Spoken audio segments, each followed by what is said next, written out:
Civil War talk.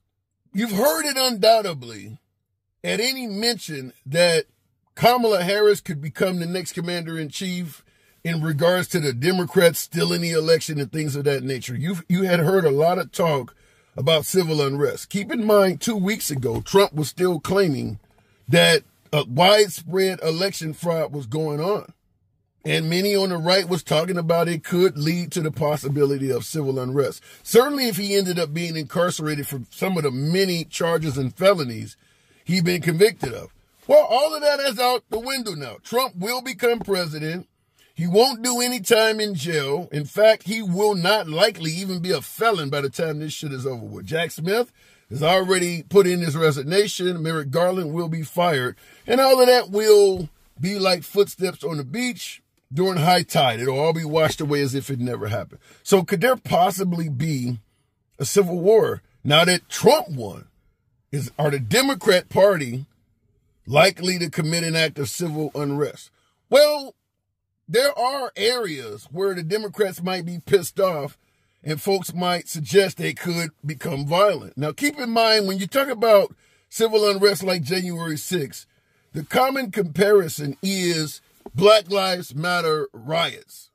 Now, here's a big difference between BLM riots and what happened on January 6th. A lot of the folks that protest in regards to BLM riots and protest in regards to civil rights, they're setting towns on fire, they're burning down buildings, and, they're just literally causing widespread chaos to, I suppose, defend their cause. That's how the civil rights protesters have been known to riot. They did the same thing even during the Martin Luther King era, during the whole Rodney King era as well. They're burning down buildings, they're setting fires on towns. That's not the same method of operation for the January 6th protesters. They hunted people. It's a big difference. I'm not going to go into who's right, who's wrong. We can debate that in the comments, whatever. But the BLM protesters are targeting institutions, facilities, flipping cars and shit.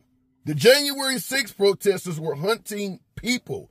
They were not there to destroy the Capitol building or anything. They were there calling out the names of people.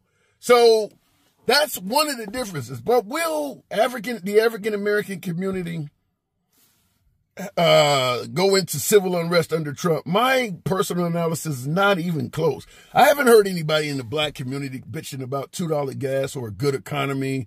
Hell, even a lot of African Americans in major cities like Chicago and New York want the immigrants gone. So I don't see civil unrest coming from the black community. There is a community where it can come from. So we will talk about that. Now, I did bring up before in many of my lives how Trump has promised to bring back stop and frisk in liberal cities and give police immunity from prosecution. I don't personally believe he's going to be able to successfully do that. But if he does, then yeah, that could lead to a hell of a lot of problems with the black community. But that's a different video. I don't see the likeliness of it. Moving on, though, Trump made 3 promises when he got elected. He was going to get the economy back on track. He was going to end all of these wars worldwide, Ukraine, Russia, Israel, Palestinians, et cetera, et cetera. And then last but not least, his other aim, which I can recall right at the back, was to get the border under control. The border under control is likely the key, and we'll talk about that. But number 2, it's a hell of a lot of pissed off women claiming they lost abortion rights. Are they likely to become instigators and, rise up, take arms, and fight for what they believed are lost rights? Women taking up arms, I highly doubt it. And men, the only thing that men are doing that support women in the fight for abortion rights, they're going to show up to vote and protest with them. But I don't think either men or women are going to take up arms and cause civil unrest to fight for abortion rights. And I'll tell you this, my own personal analysis, talking to a hell of a lot of women, there's a lot of women that are pro-life. There's a lot of women that believe that you should not be able to terminate the life of the unborn. I cannot tell you, as a pro-choice person myself, how many women I've had say that women should just keep their legs closed. There's a lot of pro-life women out there. So there's the pro-choice women, you don't know who your damn ally is. That's why they're talking about wearing blue bracelets and shit, so they know who's on their side.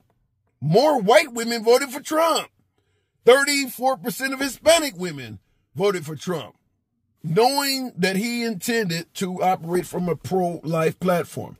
Now, we can talk about it. They didn't ban abortion. Women didn't lose rights. They only handed it to the states.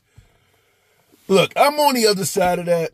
Simply put, every state in America that has a ban or limitation on abortion rights was done so without any input from the women at all.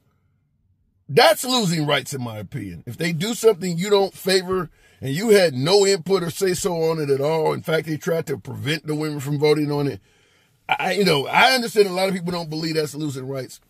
We're on the other side of the argument. I simply disagree. I think that before you ban it, the people should have had a say-so. The only states that had the right to vote on abortion, every state that had a right to vote on abortion voted for women to have access. Florida, just a few days ago during the election, put abortion on the ballot. 54% of its voters voted for women to have access. But Florida required 60% to make it a yes. So in Florida, it's still banned, even though 54% of the voters in that state wanted to give access to it. Meaning that the majority of people in Florida want women to have access, but because it's not 60%, the minority of voters are getting their way. Call it losing rights, call it whatever you want. I'll just leave it at that. But yeah, until the women actually get a say-so on it, in my opinion, you lost rights. You can hand it back to the states, but if the people in that state are not allowed to have any input on it, I don't see how that's not called losing rights. But folks will disagree with me. So where could the civil unrest come from? My opinion is that border shit. Rapists and murderers, healthy-bodied, able, military-age Hispanic men. This is what Trump told us. You know, they're poisoning the blood of this nation. They're vermin. Well, you got places like New York. Once Trump won, the mayor of New York canceled all of the food stamps and benefits to the immigrants. He wants to send them back down to Texas. You can get rid of them now. Trump's coming. That way you don't need to come and tear our city apart looking for immigrants coming into sanctuary cities. Well, if all of these folks are allegedly rapists and murderers and they're criminals, and you don't cut out all of the assistance you're giving to them, what are they going to do? Criminals are going to criminal, right? So I do believe the Hispanic community is where you likely will find civil unrest. At the end of the day, the goal is to essentially detain the immigrants, keep them in some temporary form of incarceration until you can deport them to developing and third world nations.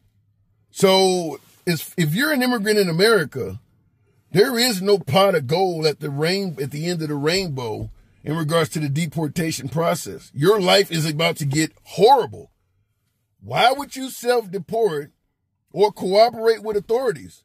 I cannot think of a bigger incentive to either go into hiding and become a refugee or fight tooth and nail with law enforcement that tries to deport you. They're trying to send you to a nation where you may starve to death, you're going to live in poverty, and in some cases, talking about the cartel or going back to Haiti, which is in the middle of a civil war, you might be sent to a war zone.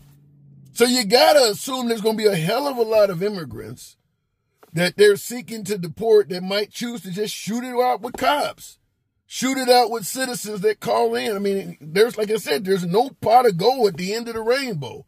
Why would you just comply knowing what's about to happen to you? You may be detained in some detention camp for a week, a month, 3 months, whatever the case may be. And then at the end of the day, you're going to Venezuela, Guatemala, some impoverished country where you came from. Why would you just submit to that? So I do believe if there is a chance for civil unrest, it's coming from that community, because you're going to have a hell of a lot of anti-immigrants, anti-Hispanic, anti-immigrant Americans that want to report people, want to participate in the rounding up and detaining of them, so you could have Americans fighting against all of this shit. It's not going to be done in a humane manner. I can tell you that for certain. It's not going to be humane in regards to this at all. A lot of Americans that are also fed up with immigrants are likely to get involved in the fight.